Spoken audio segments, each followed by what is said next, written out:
لا إله إلا الله لا إله إلا الله لا إله إلا الله. بسم اللہ الرحمن الرحیم. السلام علیکم ورحمۃ اللہ وبرکاتہ. نبی کریم صلی اللہ علیہ وسلم کی امانت داری واقعی متاثر کن ہے. جب ہم حضرت محمد صلی اللہ علیہ وسلم کی امانت داری اور دیانت کی مثال دیکھتے ہیں تو ہم جانتے ہیں کہ وہ ان لوگوں کی بھی امانت کا احترام کرتے ہیں جنہوں نے آپ صلی اللہ علیہ وسلم پر ظلم کیا اور آپ کے ساتھیوں کو اذیتیں دی، انہیں اپنے گھر بار چھوڑنے اور ہجرت کرنے پر مجبور کیا. لیکن کیا آپ جانتے ہیں کہ مکہ کے یہی ظالم مشرکین جو آپ صلی اللہ علیہ وسلم کو قتل کرنے کی سازشیں کر رہے تھے، اپنے قیمتی سامان کے معاملے میں کسی اور شخص پر نہیں بلکہ صرف نبی پاک صلی اللہ علیہ وسلم پر بھروسہ کرتے تھے. یہ واقعہ ہی آپ صلی اللہ علیہ وسلم کے کردار کے بارے میں کھلا ثبوت ہے. اگر آپ کا دشمن جو آپ کو جان سے مار ڈالنے کی سازشیں کر رہا ہو اور اپنا قیمتی سامان آپ کو حفاظت کے لیے دے تو آپ کیا کریں گے؟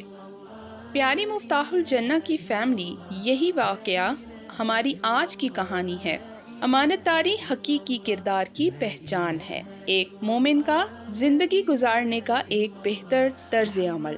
رسول اکرم صلی اللہ علیہ وسلم ہر روز اپنے ساتھی ابوبکر صدیق رضی اللہ تعالی عنہ کے پاس جاتے تھے.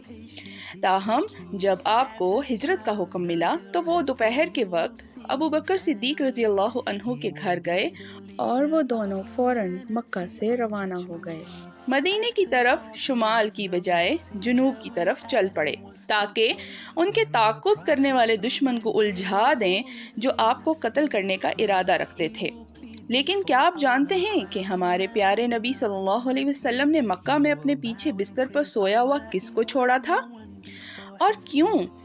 ہمارے پیارے رسول صلی اللہ علیہ وسلم نے حضرت علی رضی اللہ تعالی عنہ سے فرمایا کہ پیچھے رہو اور میرے بستر پر سو جاؤ تاکہ وہ مکہ کے لوگوں کا وہ سامان واپس کر سکے جو امانت کے طور پر مکہ والوں نے آپ صلی اللہ علیہ وسلم کے پاس رکھوایا تھا. ہاں، وہی لوگ جو آپ کو قتل کرنے کی سازشیں کر رہے تھے، وہی اپنے قیمتی سامان کے معاملے میں صرف محمد مصطفیٰ صلی اللہ علیہ وسلم پر بھروسہ کرتے تھے. لیکن اس سے بھی زیادہ حیرت انگیز بات یہ ہے کہ کیسے ہمارے پیارے نبی صلی اللہ علیہ وسلم نے ان سے دشمنی کے باوجود ان کی امانتوں میں خیانت نہیں کی اور اس بات کو یقینی بنایا کہ تمام سامان ان کے مالکوں کو واپس کر دیا جائے. ہمارے پیارے رسول اللہ صلی اللہ علیہ وسلم کو مکہ میں الامین یعنی امانت دار کے لقب سے جانا جاتا تھا اور آپ نے اس لقب کا حق ادا کر کے دکھایا. لیکن سوال یہ ہے کہ کیا ہم بھی ان کی مثال پر عمل کریں گے یا پھر کیا ہم غصے اور ناراضگی کو خود پر سوار ہونے دیں گے؟ پیارے نبی صلی اللہ علیہ وسلم کی کہانی ہمیں زندگی گزارنے کے بہتر طریقے کی طرف رہنمائی کرتی ہے، امانت داری اور دیانت داری کا راستہ دکھاتی ہے.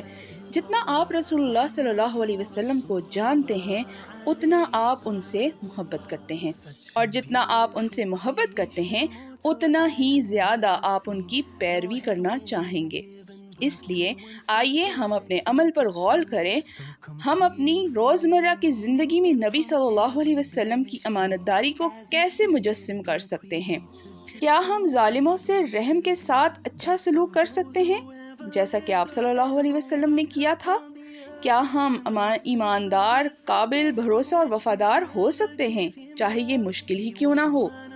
انتخاب ہمارا ہے. تو کیا آپ چیلنج قبول کریں گے اور رسول اللہ صلی اللہ علیہ وسلم کی طرح امانت داری کے ساتھ قیادت کریں گے؟ کیا آپ ان لوگوں کو دھوکہ دیں گے جنہوں نے آپ کو دھوکہ دیا، یا کیا آپ اعتماد کے ساتھ رشتوں کو جوڑنے والے اور قابل اعتماد ہوں گے، یا کیا آپ ہمیشہ سچ بولیں گے؟ کیا آپ اپنے وعدوں کو نبھائیں گے؟ جزاکم اللہ خیرا کثیرا. اس خیر کو سب کے ساتھ شیئر کریں.